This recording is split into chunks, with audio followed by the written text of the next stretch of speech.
Bayangkan kamu lahir, dibuang ke sungai, lalu tumbuh besar jadi jagoan yang setara bahkan melebihi para pangeran kerajaan. Tapi ironinya, kamu malah dianggap orang rendahan. Inilah kisah Karna, salah satu tokoh paling tragis di Mahabharata. Banyak orang hanya tahu dia musuh Pandawa, padahal kisah kelahirannya sendiri adalah rahasia besar yang bahkan membuat para dewa turun tangan. Semua bermula dari seorang gadis bernama Kunti, sebelum ia menikah dengan Pandu. Kunti punya anugerah istimewa, kemampuan memanggil dewa manapun untuk memberinya seorang anak. Tapi, ia namanya manusia. Rasa penasaran kadang lebih kuat dari logika. Suatu hari, Kunti ingin menguji mantra itu, dan tiba-tiba Surya Dewa, dewa matahari sendiri, muncul di hadapannya. Dewa Surya memberinya seorang anak yang lahir dengan kavaca kundala, baju zirah dan anting emas bawaan lahir, simbol kekuatan ilahi. Tapi masalah besar muncul, Kunti belum menikah.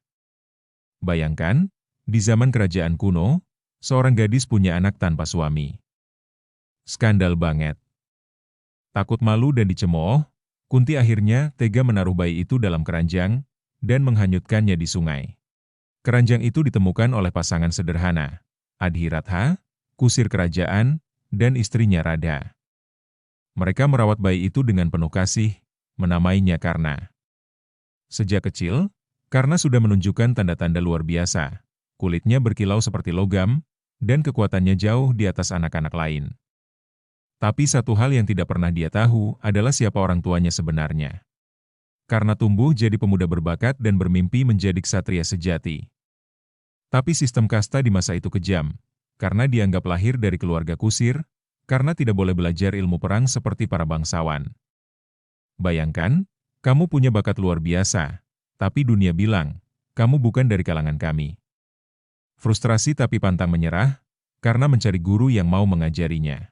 Akhirnya Karna pergi belajar pada Parashurama, guru hebat yang hanya mau melatih kaum Brahmana.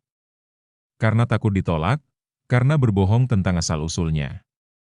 Tapi saat pelatihannya hampir selesai, Parashurama tahu kebenarannya.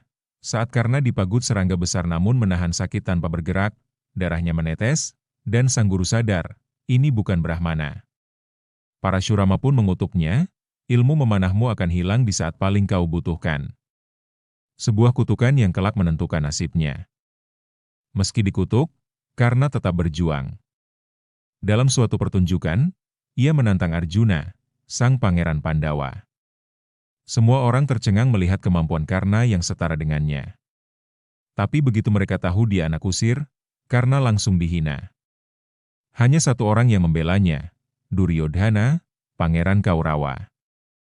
Ia bahkan langsung menobatkan Karna jadi Raja Angga agar punya status bangsawan. Dari situlah lahir persahabatan abadi. Sekaligus tragedi besar. Waktu berlalu. Perang Bharatayuddha akhirnya pecah. Sebelum perang dimulai, Kunti menemui Karna diam-diam dan mengungkapkan kebenaran, bahwa ia sebenarnya adalah anak tertuanya, saudara kandung Pandawa. Dunia Karna runtuh seketika. Ia sadar bahwa orang yang akan ia lawan di medan perang adalah darah dagingnya sendiri. Tapi karena rasa terima kasih pada Duryodhana, Karna memilih tetap setia padanya. Di medan Kurukshetra, Karna bertarung dengan kehormatan luar biasa. Tapi seperti ramalan kutukannya, di saat genting senjatanya gagal berfungsi. Ia pun terbunuh oleh panah Arjuna, saudaranya sendiri, tanpa tahu bahwa Arjuna pun tidak menyadari siapa dia sebenarnya. Setelah perang usai, Pandawa baru mengetahui kebenaran itu. Arjuna menang, tapi dengan hati yang hancur. Kisah Karna bukan sekadar tentang perang, tapi tentang harga diri, kesetiaan, dan takdir. Ia adalah pahlawan yang terjebak antara kebenaran dan utang budi. Kadang, hidup memang tidak memberi kita posisi yang adil, tapi seperti Karna, yang penting adalah bagaimana kita tetap menjaga kehormatan, bahkan ketika dunia tak mengenali kita. Dan mungkin itu yang membuat Karna bukan hanya tokoh tragis, tapi juga simbol keteguhan hati sejati.